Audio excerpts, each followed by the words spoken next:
Samajwadi party के जितने भी विधान परिषद सदस्य हैं, आज उन्होंने विधान परिषद में जो है वो जमकर नारेबाजी की और वॉकआउट किया। बात करते हैं स्वामी प्रसाद मौर्य जी से। सर, क्या वजह रही, क्यों इतना हंगामा खड़ा करना पड़ा आप लोगों को और सदन से वॉकआउट भी किया आप लोगों ने? देखिए, शून्य प्रहर में नियम 105 के अंतर्गत जातिवार जनगणना की मांग को लेकर के समाजवादी पार्टी के माननीय सदस्यों ने सूचना लगाई थी, जिस पर हम सभी लोगों ने एक सूत्र से मांग किया कि जाति जनगणना कराना आवश्यक है, क्योंकि जातिवार जनगणना कराने से ही सही आंकड़ा पिछड़ी जातियों का क्या है वो सुनिश्चित होगा।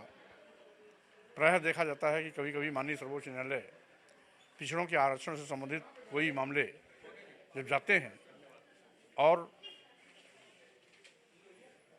जातिवार जनगणना की मांग की जाती है तो सरकारें ये कह के पल्ला झाड़ लेती हैं कि जातिवार जनगणना चूंकि नहीं हुई है इसलिए कोई आंकड़ा सरकार के पास उपलब्ध नहीं है। जातिवार जनगणना न होने से आरक्षण संबंधित मामले लंबित रह जाते हैं। जातिवार जनगणना न होने से जो समाज कल्याण अधिकारिता विभाग द्वारा विभिन्न विकास कार्यों का धन आवंटन होता है उसमें हिस्सेदारी चूक जाते हैं।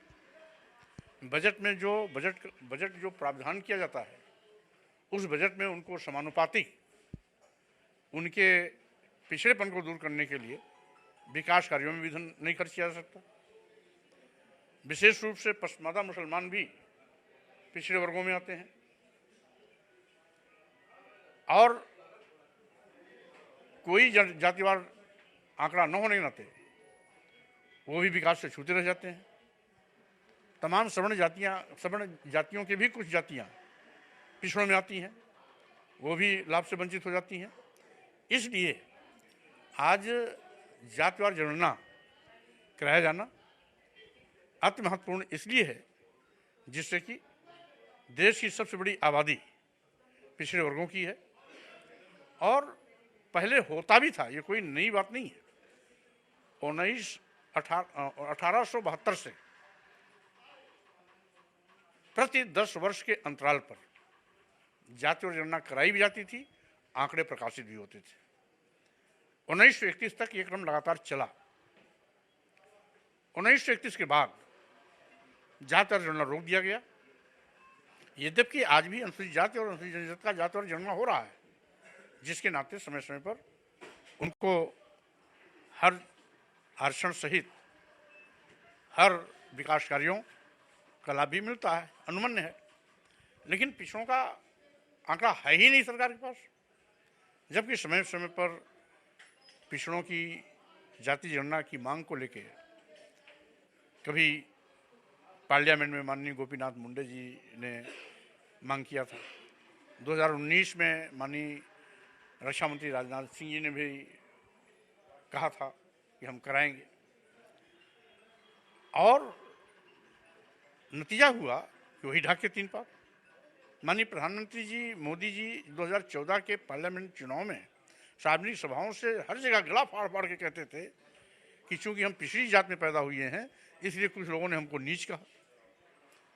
यानी पिछड़ा प्रधानमंत्री होते हुए भी पिछड़ी जात का जनगणना न कराया जाना दुर्भाग्यपूर्ण है। जबकि आज जो 52% पिछड़ों की आबादी है वो 1931 के आंकड़े पर आधारित है, 1931 के आंकड़े पर आधारित है, जबकि आज वर्तमान में 100 अन्य जातियां पिछड़ों में शामिल हो गई। पश्चिमादा मुसलमान भी शामिल हो गया, सवर्ण समाज की कुछ जातियां शामिल हो गई, यानी 100 से ज़्यादा जातियां पिछड़ों में और शामिल हो गई। नतीजा हुआ कि जातिवार जनगणना न होने से आज भी इनका आकलन 52% पर किया जा रहा है 1931 के आधार पर, जबकि 100 अन्य जातियों के शामिल होने से ये आंकड़ा लगभग 75% के भी ऊपर जाने वाला है। और इसीलिए सरकार इस जातिवार जनगणना से कतरा रही है, जिससे कि पिछड़ों को लाभ से वंचित किया जा सके, आरक्षण से वंचित किया जा सके। सरकार के लोग तो ये कह रहे हैं जब हम सबका साथ, सबका विकास और सबके विश्वास पे काम कर रहे हैं तो जातिवार जनगणना के लिए बेवजह मुद्दों को भटकाने का हो हल्ला मचा रहे हैं स्वामी प्रसाद मौर्य जैसे लोग। देखिए, भाजपा का नारा छलावा है, धोखा है, इसके सिवाय कुछ नहीं है। नारा देते हैं सबका साथ सबका विकास सबका विश्वास, लेकिन एक एक करके सबके विश्वास का हत्या कर रहे हैं, सबके आरक्षण को खत्म कर रहे हैं। अभी अभी ताज़ा मामला है, किंग जॉर्ज मेडिकल यूनिवर्सिटी में प्रोफेसर के 12 पद निकले, शेड्यूल ट्राइब्स गायब, बैकवर्ड गायब, मात्र एक सीट शेड्यूल कास्ट को, जबकि 21%, 21.5% के हिसाब से उसको और मिलना चाहिए। इसी प्रकार से रीडर में पूरा सबको गायब कर दिया, SC ST OBC सब। केवल असिस्टेंट प्रोफेसर में, जिसमें 78 पद हैं, उसमें जहां पिछड़ों को 27% मिलना चाहिए मात्र 12% दिया, जहां शेड्यूल कास्ट को 21.5% मिलना चाहिए वहां मात्र 8% दिया, और जहां शेड्यूल ट्राइब्स को भी 2% मिलना चाहिए उसको 0 कर दिया। तो इस तरीके से यह अनुसूचित जात, अनुसूचित जनजाति और पिछड़ों के आरक्षण के दुश्मन हैं। इसीलिए आज इनके साथ अन्याय भी कर रहे हैं, आरक्षण भी खत्म कर रहे हैं, परसीमन कराने से कतरा भी रहे हैं। अपने ऊपर बात आती है तो हम पिछड़े हैं इसलिए फलां ने हमें गाली दिया, और जब पिछड़ों पर आज उनके हित, लाभ, आरक्षण, हिस्सेदारी, हकदारी, विकास की बात की जाती है तो ये सरकार आनाकानी करती है। सरकार में कई मंत्री भी तो हैं इस तरह से, ये पिछड़े मंत्री हैं, लेकिन वो तो पूरे तौर पर स्वामी प्रसाद मौर्य को गलत ठहराते हैं। जितने भी मंत्री हैं उत्तर प्रदेश सरकार में या केंद्र सरकार में पिछड़े मंत्री हैं, वो कहते हैं स्वामी प्रसाद मौर्य गलत हैं, गलत बयानबाजी करते हैं, धार्मिक उन्माद फैलाते हैं, इस तरह की बातें होती हैं आपके लिए। अभी 2024 के लोकसभा चुनाव में जब भाजपा की विदाई होगी तब इनको आटा दाल का पता अपने आप लग जाएगा, कौन सही है कौन गलत है। 2024 में यानी कि आप मान के चल रहे हैं कि भाजपा की विदाई होगी? होनी है, कोई दो राय नहीं। जिस तरीके से आज भाजपा सरकार में नंगा नाच हो रहा है, अनुसूचित जाति, अनुसूचित जनजाति, पिछड़ों का आरक्षण खत्म किया जा रहा है, संविधान के साथ खिलवाड़ किया जा रहा है, लोकतंत्र को कुचला जा रहा है, ईडी सीबीआई इनकम टैक्स का दुरुपयोग किया जा रहा है, महंगाई से जनता की कमर टूट रही है, आज करोड़ों नौजवान बेरोजगारी का दंश झेल रहे हैं, और साथ ही साथ आज ग्रामीण क्षेत्र के व्यापारियों को भी ईडी और जीएसटी के माध्यम से शोषण किया जा रहा है।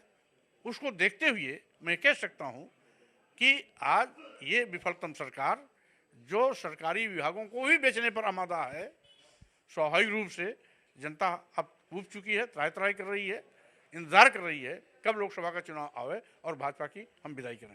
बजट भी आज पेश किया गया है और काफ़ी लंबा चौड़ा बजट है, अनुपूरक बजट, उसको लेकर कि विकास कार्यों को लेकर हम लोगों ने बजट है, उसमें अयोध्या, काशी, मथुरा, इनका भी विकास की बात कही जा रही है कि इनका विशेष रूप से विकास किया जाएगा। अब भाई हम कह रहे हैं कि विकास गरीब की बस्तियों में भी होना चाहिए। आप अयोध्या, काशी, मथुरा का विकास करें, हम रोक नहीं रहे हैं, लेकिन गरीब की बस्तियों में विकास कब होगा, पिछड़े समाज की बस्तियों में विकास कब होगा, उत्तर प्रदेश का विकास कब होगा, उत्तर प्रदेश के गांव, खेत, खलिहान में जाने वाली क्षेत्रों का विकास कब होगा। केवल कुछ जगह पर विकास कर देने से विकास नहीं होता है, वो तो एक तरफा होता है। सरकार का चश्मा ऐसा होना चाहिए कि पूरा प्रदेश उसके नज़र में दिखाई पड़ना चाहिए। इसका चश्मा सही नहीं है, इसका मतलब स्वाभाविक रूप से कहीं ना कहीं भेदभावपूर्ण है, और यही कारण है कि आज विकास में भी भेदभाव हो रहा है और आरक्षण में भेदभाव हो रहा है। लेकिन चश्मे के तो आपकी तारीफ हो रही है आजकल। अब ये बात दीगर है कि कौन तारीफ करता है कौन बुराई करता है, मैं उसकी बिना परवाह किए मैं अपनी स्टाइल में चलता रहता हूँ। बहुत बहुत धन्यवाद। आपने सुना स्वामी प्रसाद मौर्य जी को, बहुत सारी बातें कही और कहा कि सरकार के चश्मे में कहीं ना कहीं खराबी है, इस वजह से गरीबों की बस्तियों की तरफ उनका ध्यान नहीं है। अयोध्या, काशी और मथुरा का विकास करने से देश का विकास नहीं होगा। कैमरामैन पंकज निगम के साथ सीमा नकवी, भारत समाचार, लखनऊ।